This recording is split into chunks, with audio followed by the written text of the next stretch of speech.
Why is sexual harassment and assault so prevalent in the military, and what can be done about it?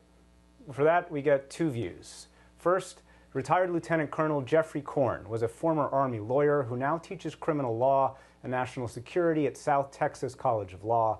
And former Captain Melissa Bryant served 9 years in the Army as an intelligence officer, including in Iraq. She's now a veterans advocate and a legislative and policy consultant. Welcome to you both to the NewsHour. Secretary Esper was quoted earlier saying that they had made some progress, and I want to list some of the things the military has done over the last few years. DoD is now required to release sexual assault data every year. There's now mandatory training for all service members on what is sexual assault, how to prevent it. Legal officers, known as special victims advocates, are assigned to people who report sexual assault, and the chain of command at the colonel or Navy captain level have to be notified of sexual assault cases. Melissa Bryant, have those changes made a difference? Those gradual changes were absolutely necessary for improved justice. It's been gradually implemented by DoD, but it still doesn't take away influence out of the hands of commanders and put it into those special prosecutors that you just mentioned. The fact that Vanessa Guillen stated to her family that she feared retaliation means that it has not been enough. And we need to take that unlawful command influence out of the military justice system when we're talking about sex crimes like this. Geoffrey Corn, do you think those changes have made a difference?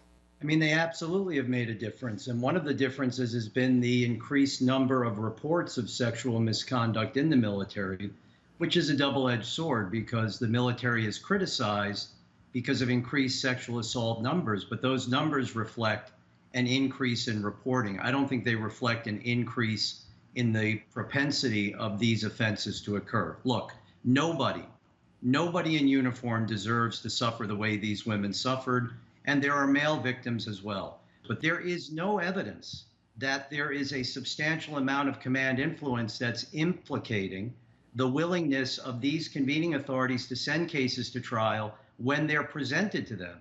The challenge has been getting them notified of these incidents, which is why, as you noted, DoD imposed a requirement that all incidents of sexual misconduct be reported up to the colonel or captain level. That's to ensure that junior level commanders don't sweep them under the rug. But when you're looking at the facts and you're looking at the overwhelming anecdotal evidence that unfortunately does not get captured by the reporting, then that's when we recognize that there is a very real fear of retaliation that still exists.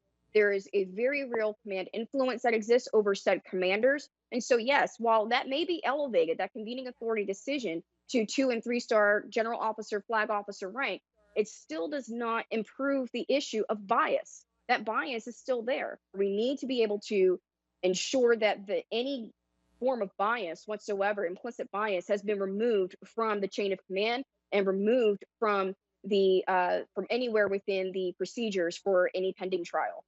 Geoffrey Corn, you mentioned increased numbers. Just to put a number on that, Protect Our Defenders say sexual assaults jumped 38% from 2016 to 2018.